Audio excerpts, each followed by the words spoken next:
আসসালামু আলাইকুম। আজকে দেখব কলিজা ঠান্ডা করার মতন একটি জুস, যেটা গরমের প্রশান্তি এনে দিবে, দুপুরবেলা ক্লান্ত দূর করবে, সেরকম একটি জুস, কাঁচা আমের জুস। আর এই জুসটি বানাতে এখানে আমার কাঁচা আম লাগবে।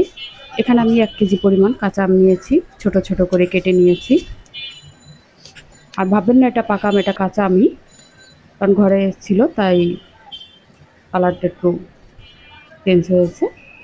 আর এখানে আমি 2 দিন আগে কেনা হয়েছিল আম, তাই। আর এখানে আমি পুদিনা পাতা নিয়ে নিলাম 1 মুঠো, 10-12টির উপরে কাঁচামরিচ নিয়ে নিচ্ছি। এগুলোকে একটু ব্লেন্ডার করে নিব। আর এখানে আরেকটি ব্লেন্ডারে আমি আম দিয়ে দিচ্ছি। আর ওই কাঁচামরিচ আর পুদিনা পাতা আগে ব্লেন্ডার করে নিলে এতে করে পরে আর পাতাগুলো আস্ত থাকবে না, নয়তো একসাথে দিলে একটু আস্তে আস্তে থাকে। এখানে আমি পুদিনা পাতা ব্লেন্ডার করে নিয়েছি, সেটা দিয়ে দিলাম। আর এখানে স্বাদ মতো লবণ দিয়ে নিচ্ছি। এখানে আমি জিরার ফাঁকি দিয়ে দিচ্ছি 1 চা চামচ, চাট মশলা দিয়ে দিব 1 চা চামচ, আর দিয়ে দিব বিট লবণ, সাথে দিয়ে দিচ্ছি চিনি।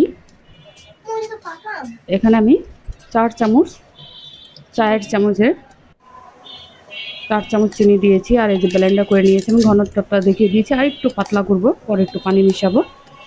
আর এই গরমের দিনে এটা খেয়ে দেখবেন দুপুরবেলা, ভীষণ ভীষণ মজাদার একটি জুস। আর ঘনত্বটাই যে বুঝতে পারছেন, দারুণ। বললাম সারাদিনের ক্লান্ত দূর করবে। আপনারা একবার ট্রাই করবেন এই কাঁচা আমের জুস, দেখবেন এই গরমের ভিতরে দুপুরবেলা খুবই ভালো লাগবে। দেখতে পারছেন আলহামদুলিল্লাহ। আর এটা ফ্রিজে রেখে আপনারা 2-3 দিন খেতে পারবেন। এই যে আমি বোতলেও কিছুটা ভরে রেখেছি, এবার ফ্রিজে রেখে তারপরে খাবো ঠান্ডা করে। সবাই ভালো থাকবেন, আমাদের জন্য দোয়া করবেন। আল্লাহ হাফেজ।